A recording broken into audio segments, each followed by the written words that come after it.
ladies and gentlemen, welcome back to the channel. The main event is here. You guys showed a lot of support on the bus video, so I'm gonna do the Nerfs video. Also, because you guys supported that, I was like, let me work on my little production. So I got the little background, the camera probably look a little better and all that stuff. Make some changes.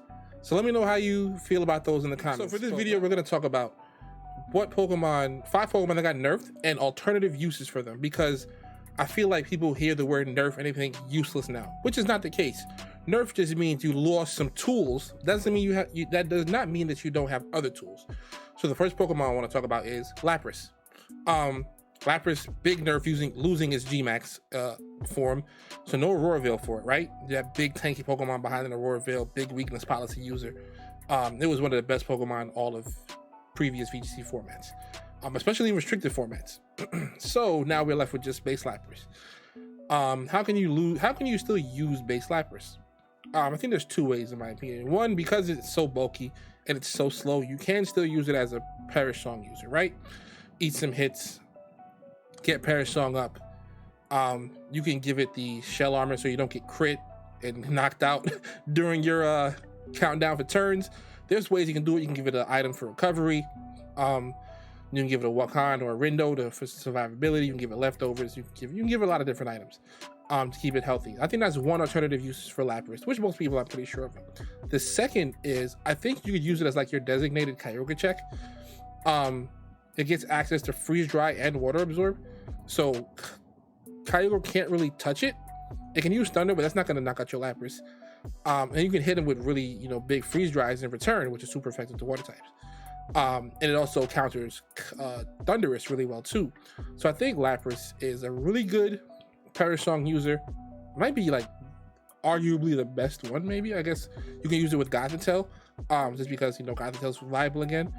Or you can use it as your Kyogre check, because this is a format that includes restricted Pokemon. So I think those are two really good uses for it. Yeah, and that's pretty much all I got to say about Lapras. The next Pokemon I want to talk about actually might come a little bit of a surprise to people, but it's gonna be Spectrier.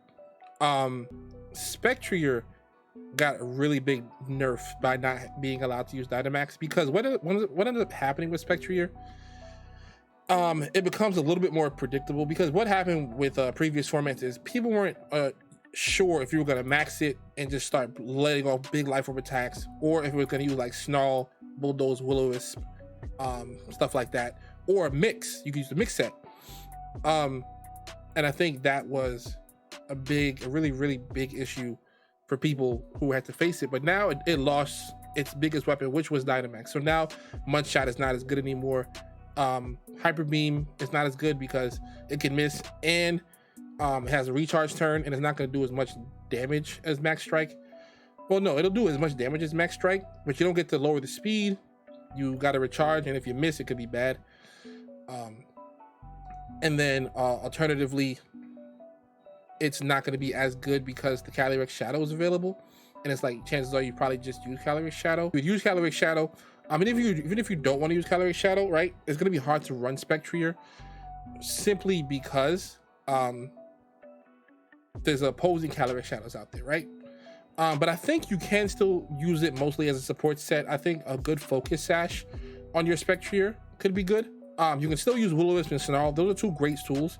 You can still use Taunt as a way to stop Trick Room and other setup mons, because what's going to happen is with all the electric terrain out there, all the psychic terrain, you're going to want to use fast taunters, in my opinion, because you want to get taunt off, but you can't use priority all the time. So I think Spectrier is going to be a good choice for that. It still can't be faked out because it's a ghost type. Put a Focus Sash on there in case you do run into Spectrier. You can Snarl it down in return. You can Shadow Ball it in return.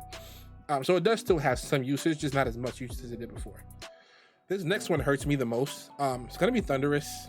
Oh man, the boy Thunderous.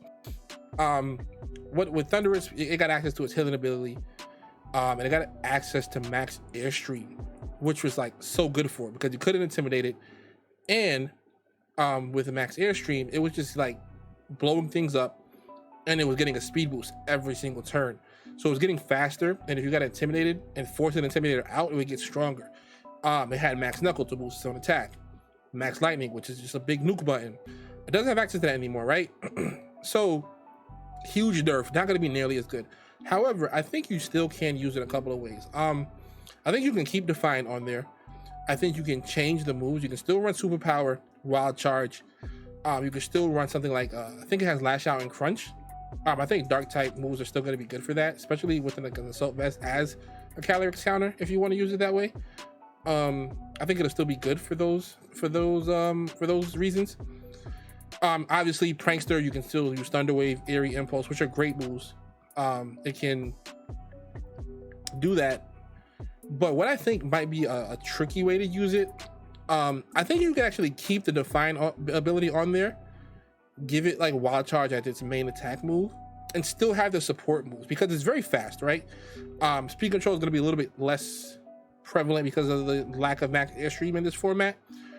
But like I said, with the Spectria, because Psychic Terrain is going to be around a lot more, in my opinion, I think that having a taunt user that's fast, that does not rely on Prankster all the time, is going to be something that catches people off guard. So I think it can still use the Define ability, get those Intimidates off. Absorb those Intimidates, I apologize. Let off really big Wild Charges, get off Thunder Waves, get off Airy Impulses, etc. So it does still have some usage. I think we just got to be a little bit more creative with it than we normally would. Usually you just Dynamax, Airstream, don't matter what's in front of you. Dynamax, Airstream, Dynamax, Airstream. It was just a really easy button to click. Next on the list is the Pokemon you've all been waiting for, I think, or at least half of you. The other half of you will get what you want at the end. But Colossal, ooh boy, big nerf. One, loses Dynamax, so it loses access to stuff like Max Overgrowth. It loses access to Max Rockfall, and it loses access to residual damage, and loses access to all that bulk, right? So it's obviously a big nerf to Colossal because Dynamax was its format. Like from beginning to end, no matter what format we were in, Colossal was a threat. So it lost all of those big tools, but I don't think it's useless still, right?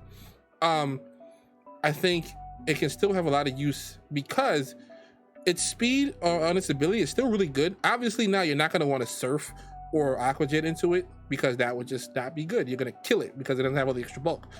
But I do think using something like Cephalon next to it, obviously most people are aware of the strategy. It's something that people used when it was maxed, but because it's a 4x fire resist, I do still think you can activate your Steam Engine with Cephalon pretty safely, and you can use like a Life Orb on your Colossal to get off big damage. Still, you can get off big heat waves.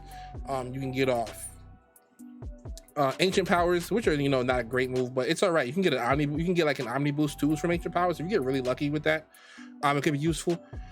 Additionally, you could run it with something to set off its Steam Engine, and then run like a Power Herb Meteor Beam set, so you get the +1. Obviously, it's not a weakness policy boost, but +1 is still pretty good. And then Meteor Beam is just a really powerful move it is. So you can pick up a cheeky one-hit KO on something, and then use moves like Heat Wave and Earth Power all the time. I do think Earth Power is going to be a good move in this format for mons like Torkoal, mons like Incineroar, etc. I do think Earth Power is going to be a very viable move. So those are some ways I think you can still use Colossal. Its usage is going to drop tremendously, but I think some people will still find ways to use it. Hold out hope for some Colossal action. Number 5 on this list is going to be the entire Sun Archetype. So Sun was probably the most powerful, no, not probably, it was the most powerful weather in all of every series it's been allowed. It's been the most powerful weather, period. Obviously, starting with Venusaur. Venusaur lost its G-Max form. The most powerful thing about Venusaur's G-Max form to me was basically the fact that it created a lot of mind games, right? The residual damage is great. It's always going to be awesome, but you had to worry about the Sleep Powder or the Vine Lash, right? You couldn't just like play into one guaranteed. It had access to Earth Power. You think, oh, I can counter it with Feeny, but then it had access. It has like Life Orb, Max Poison. So it had so much versatility. You could not predict what it was going to do all the time. It was near impossible. And it was always faster than whatever you had on the field for the most part. So you were like, oh, I can fake it out if it's going to Sleep Powder. Nope. max max overgrowth, or max Violash, I apologize, max Quake. Or you're thinking, okay, you know what, maybe it's gonna, it's gonna hit me with a max move, and then no, they hit you with Sleep Powder. It was just a really annoying Pokemon, admittedly, but it was very good, right? I know people love-hate relationship with Venusaur for a lot of people. So now, I think, now with Charizard, actually I want to move into Charizard, then I'll go into alternates. Charizard was just so good in all these formats because it got the extra bulk from Dynamaxing. It got access to Max Airstream, probably the best Max move ever. Max Flares, oh, not Max Flares, but it's G-Max move, which will give you the residual damage, but it was also so powerful, right? They had the solo power, and there was no drawbacks to using Charizard at all. There was no drawbacks to Max Airstream, no drawbacks to its fire move. It can hit water types really hard with solar beam. They gave it like burning jealousy, no, not burning jealousy, scorching sand, so you could max Quake with it. No drawbacks at all. Without Dynamax, what ends up happening is it's more reliant on moves like Air Slash and stuff like that, which are not accurate and not as powerful. Moves like Heat Wave, which are not completely accurate. Moves like Overheat, which have big drawback. It can miss and it lowers your special attack. So it's not going to have as much tools. On the flip side, though, you could still run Charizard and get like, big Sun solar power boosted Heat Waves, because its speed tier is still great, right? It's 100. A lot of mons don't go above that speed tiers, and the mons that do, like stuff like Mienshao, still don't want to deal with Charizard. So I do think that Life Orb Heat Waves are still going to be a thing, and they're going to be steel types you got to deal with, right? Like there's going to be Necrozma, Solgaleo a little bit. There'll be like Calyrex, Ice, that's just stuff that you got to deal with. So stuff like Charizard still going to have a place. You might even see the physical sets come back a little bit on Charizard. Who knows? I might even play with one of those just for the content for you guys. I think Charizard took the biggest hit out of the Sun archetype overall, though. Groudon and Torkoal are part of that archetype. I think Groudon was so good because of its partners. I don't think it's a great Pokemon, right? But like, you put it next to something like a Charizard would get the Airstream up, and it would speed boost your Groudon. The residual damage on Venusaur and Charizard would make it so where, like, even if you miss your Precipice Blades, you're still doing damage every turn, right? So it wasn't that big of a deal. They covered the weaknesses. Groudon's weak to like Ice. Charizard cleans up Ice types.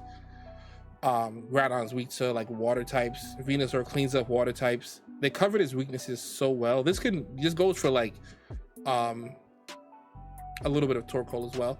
But it just covers their weaknesses so well. It made steel. It basically, you guys would destroy the Sun Core would destroy steel types. Charizard plus Groudon is not something your steel type wanted to see. Even Max Flare on Venusaur was something that they didn't want to see next to like a Groudon or a Torkoal, for that matter. I think Torkoal will still be very good because I still think weather can be viable because there's gonna be a lot of rain and you're gonna need a way to overwrite that rain, right? And Torkoal is slower than Kyogre. Groudon is usually run slower than Kyogre, so you do have options to still use the core. Now your options are going to be much more one-dimensional than they normally are, but I do still think it's viable. I think maybe like some Assault Vest stuff with your Groudon could be an option. Assault Vest plus Sun could help you take some water moves a lot better and then hit back with big Precipice Blades. There'll be a lot of Intimidate, so you might need to run that White Herb, who knows. But I think Groudon will still be the strongest out of the archetype. Before, it was kind of, in my opinion, a cog in the system. Now it'll be like the strongest one. I do think Venusaur can still be used because Sleep is still really strong, right? Now it might be more predictable. You might need to run Protect and Sleep, and it's like, oh, what am I gonna do with 2 status moves? But you can still get faked out, and most Venusaurs don't run Protect, so I do think it's a way to catch people off guard. It does have really powerful grass moves to hit things with. Focus as Venusaur might be something that sees a resurgence as well, because it doesn't have that extra bulk anymore. So I think that might be something. You might see more supportive sets on Torkoal with Yawn, Body Press, or you might see those Eruption sets in Trick Room. So Torkoal will still be fine. Groudon will still be fine. Venusaur becomes a little bit more predictable. Charizard takes a big hit, but it'll still be really powerful. So I think we had some. There are some creative ways that you could still run those Pokemon.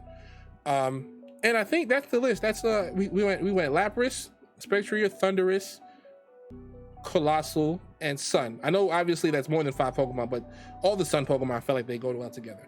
Comment below which Pokemon you think got the biggest nerfs in the format, of course, or are getting the biggest nerfs in the next format. Or, you know, comment some ways that you think that they can still be used, or, you know, let me know if you think I'm wrong and you think these Pokemon will still be just as good as they always been. So I hope you guys enjoyed, and I'll see you guys in the next one.